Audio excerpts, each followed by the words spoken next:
میرے دوستو، انسان کو کل عقل بھی مل جائے تو پھر بھی اللہ کی حکمت کا وہ احاطہ نہیں کر سکتا۔ رب کریم کو زیادہ پتہ ہے کہ ہمارے لیے کون سی چیز بہتر ہے اور کون سی چیز ہمارے لیے نقصان کا باعث ہے۔ اللہ تبارک و تعالی کی حکمت یہ چاہتی ہے کہ میرے بندے پریشان نہ ہوں۔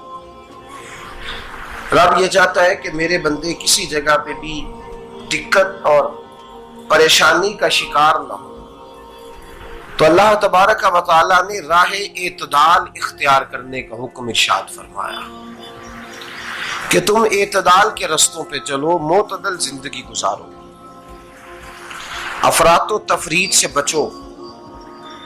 آج جس معاشرے میں ہم وقت گزار رہے ہیں، اس معاشرے میں ہم اس بات کو سمجھنے سے قاصر ہیں کہ اصل ہمارا مسئلہ کیا ہے۔ ہمارا اصل جو مسئلہ ہے اس کی شناخت ہمیں کیسے ہوگی اور ہم پھر اس تک رسائی کس انداز میں حاصل کر پائیں۔ ہم ہمیشہ اپنی آمدن بڑھانے کے چکر میں رہتے ہیں، ایک کام اور شروع کر لیں، پارٹ ٹائم جاب شروع کر لیں، کوئی سائیڈ بزنس اس کا آغاز کر لیں۔ ہماری جو دوڑ لگی ہوئی ہے وہ لگی ہے کام بڑھانے میں، آمدن بڑھانے میں، حالانکہ اسلام ہمیں یہ کہتا ہے کہ تو آمدن بڑھانے کے چکر میں نہ پڑ، اصل بات یہ ہے کہ تو اپنے خرچے کنٹرول کر۔ تنگ انسان وہ نہیں ہوتا جس کی آمدن تھوڑی ہوتی ہے، یہ توجہ کیجیے گا میری بات، یہ قیمتی بات ہے اور گفتگو ساری کا لب لباب ہے۔ تنگ بندہ وہ نہیں ہوتا جس کی آمدن تھوڑی ہوتی ہے، اصل پریشان وہ ہوتا ہے جس کے خرچے زیادہ ہوتے ہیں۔ اور ہمارا جو روزمرہ کا نقصان ہو رہا ہے نا، وہ آمدن کے معاملات میں نہیں ہو رہا۔ بنیادی نقص جو واقعہ ہو رہا ہے وہ یہ ہے کہ ہمارے اخراجات زیادہ ہیں اور وہ اخراجات کسی اور نے نہیں بڑھائے، وہ خرچے ہم نے خود بڑھا لیے ہیں اور اب ہمیں اس کا نقصان بھگتنا پڑ رہا ہے۔ اور اگر آپ صحیح معنوں میں ٹٹولیں تو جو بہت امیر لوگ ہیں وہ تو ان خرچوں سے بچ گئے۔ میں نے بہت سارے ایسے ختمات میں شرکت کی ہے، میں بہت ساری ایسی جگہوں پہ گیا ہوں کہ جہاں لوگوں نے بڑا مختصر سا ختم دلایا ہے تو ہو گیا ہے ختم۔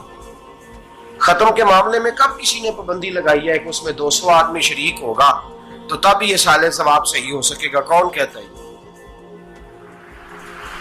یا شادی کے موقع پر اگر سارے بہن بھائیوں کو نہ بلایا گیا تو میری شادی پایہ تکمیل تک نہیں پہنچے گی، اس میں برکت نہیں ہوگی، یہ کس نے فتویٰ دیا ہے؟ معتدل زندگی کا اسلام حکم دیتا ہے۔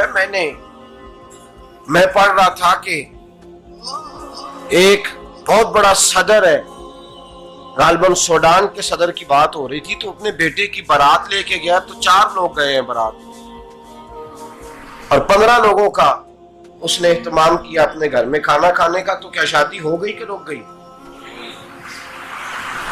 تو بھائی راگ الاپنا اس بات کا کہ بڑی پریشانی ہے، کوئی سائیڈ بزنس شروع کیا جائے فلان جگہ، تو اصل معاملہ یہ ہے کہ پہلے ایک بندہ کماتا ہے تو پھر بھی گھر ہی چلتا ہے، پھر بڑا بیٹا ساتھ شامل ہوتا ہے تو پھر بھی گھر ہی چلتا ہے، پھر منجلا بیٹا شامل ہوتا ہے تو پھر بھی گھر ہی چلتا ہے۔ جو رونا دادا جی رویا کرتے تھے کہ بڑی مصیبت ہے، بڑی مشکل ہے، گاؤں میں رہ اکیلے ہوتے تھے اور وہ 5 بچوں کو اور 4 بچیوں کو وہ پالتے تھے، تو جو وہاں پریشانی تھی وہی آج پریشانی شہر میں آ کر پڑھ لکھ کر موٹی تنخواہ لے کر وہی پریشانی ہمیں ہے۔ تو میں جس نتیجے پہ پہنچا ہوں اس کو پڑھ کے، قرآن مجید کی چند آیات کو دیکھ کر اور اس مفہوم کی جو حدیثیں کتب احادیث میں پائی جاتی ہیں اور ہمارے بزرگوں نے ہمیں جو مزاج اس حوالے سے دیا ہے، میں اس نتیجے پہ پہنچا ہوں کہ مسئلہ آمدن کا نہیں، مسئلہ خرچے کا ہے۔ ہمارے خرچے بنیادی طور پر زیادہ، اور اگر پھر ہم زیادہ بوجھ خواتین پہ ڈالتے ہیں کہ وہ مطالبے زیادہ کرتی ہیں، اور اگر آپ مجھ سے پوچھیں تو خواتین کی بھی اگر کسی جگہ کوئی عادت خراب ہوتی ہے تو اس میں اصل کردار اس کا ہوتا ہے جو وہ عادت خراب تو کیوں اپنے گلے سے اتار کے آپ کسی کے گلے میں بات ڈالنے کے چکر میں ہیں؟ وہ خواتین کی طبیعت نہیں ایسی ہے. اصل بات یہ ہے کہ ہم نے عادت ڈالی ہے, ہم نے یہ مزاج ان کو دیا تو ان کا بنا ہے, نہ کیسے بن سکتا. تو اعتدال جب تک زندگی میں نہیں ہوتا, پانی پیاس بجھاتا ہے لیکن ایک گلاس ہی ہو تو پیاس بجھاتا ہے, بالٹی کو منہ کو لگائے گا تو کپڑے بھگو دے گا اس کے.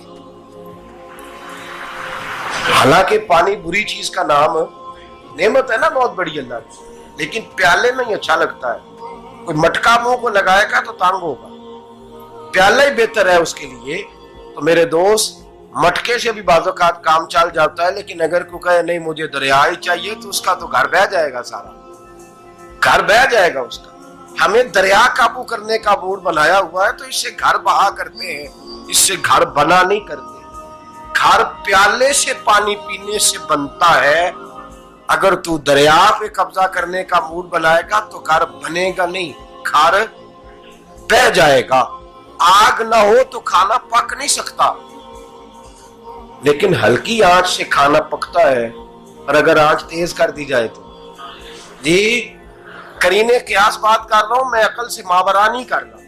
قرینے قیاس سمجھانے کے لیے مثالیں دے رہا ہوں. ہلکی آنچ پہ کھانا پک جاتا ہے اور آگ تیز ہو تو کھانا جل جاتا ہے. تو کھانا اتنی دیر کھانے کے قابل رہتا ہے جب تک وہ ہلکی آنچ پہ پکتا ہے. تو جتنی مرضی تو کہتا ہے نہیں میرا گزارے نہیں, آگ تیز ہونی چاہیے, تو میاں جل جائے گا, جل جائے گا. ہوا نہ ملے تو سانس نہیں آتی, ٹھیک ہے, آکسیجن نہ ہو تو سانس, ہوا نہ چلے تو گزارا نہیں ہوتا. لیکن اگر تیز چلے نا, اگر تیز چلے تو آندھی اور طوفان بن جائے تو چھتیں گرا دیتی ہے, جانیں لے لیتی ہے.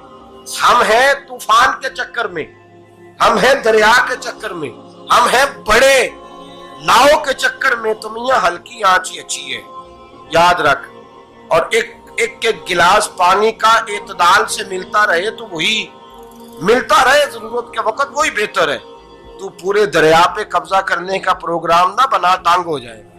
اور میرے عزیز یاد رکھ, ہوا سانس لینے کے مطابق ملے تو وہی اچھی ہے, جو سانس بند کرنے پہ آ جائے وہ ہوا اچھی. ہم نے چکر چلا لیا ہے کہ زیادہ پیسہ, راتوں رات پیسہ, لمبا پیسہ, یہ پلاٹ بھی میرا, وہ پلاٹ بھی میرا, گجرانوالہ بھی, گجرات بھی, لالا موسیٰ کھاری اور پنڈی تک جہاں میں جاؤں میرے نام کی تختیاں لگی ہوئی ہونی چاہیے. اسلام منع